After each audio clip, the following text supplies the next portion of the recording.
I'm Tia Borden with MiningIR, and beside me is Ann Lewis, the Executive Director of Invest Yukon. Ann, thank you so much for joining me today. Thanks, Tia. Can you tell me a bit about the company? So Yukon Mining Alliance is a strategic membership of Yukon's leaders in exploration, development, and production. We've been a group for just over a decade now, and we connect with investors globally on the strategic advantages in the Yukon. And why the Yukon? Well, for me, why the Yukon is I'm a born and raised Yukoner. But, as investors have been looking for different places, geopolitical stability has been one of the most important ones.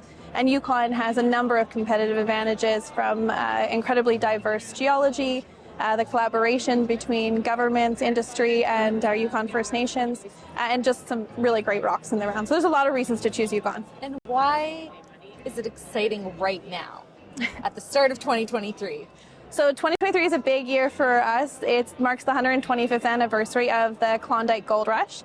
So the stampede of 100,000 people to the Yukon, notably Dawson City, of 1898. And so that really was the foundation of our mining industry. And I think what is really notable about it is the Klondike Gold Rush was kicked off by Kate Carmack and a number of Klondike discoverers who are all part of the Canadian Mining Hall of Fame. And Kate Carmack was an Indigenous woman. So the start of our industry in Yukon is started by women and Indigenous people. And are you going to do anything to celebrate? I think we're going to do a number of things to celebrate. We're pretty frequently celebrating that history, learning a lot from the legacy and the foundation there. That was mostly a placer, or it was a placer discovery back then. And so it's just led to moving into various silver rushes. And then now we're seeing obviously more of the critical minerals and all hard rock. We still have a very strong placer sector, exploring for gold. So from gold to critical minerals, it's an exciting place to be. What are you most excited for the coming year that maybe you haven't seen in the past years in the Yukon? It's been a really exciting decade for Yukon. Back in about 2010 when we started, that was what was called the new gold rush.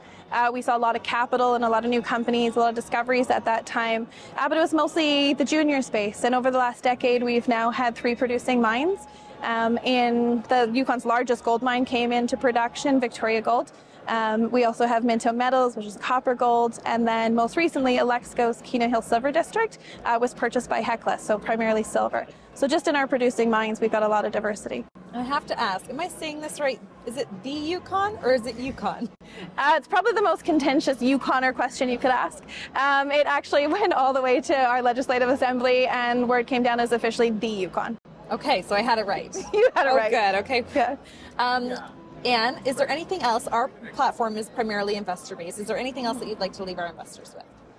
The one thing to know about Yukon, and it's the biggest competitive advantage we have, is partnerships and collaboration. It's kind of that Goldilocks scenario of the right size, the right people at the right time.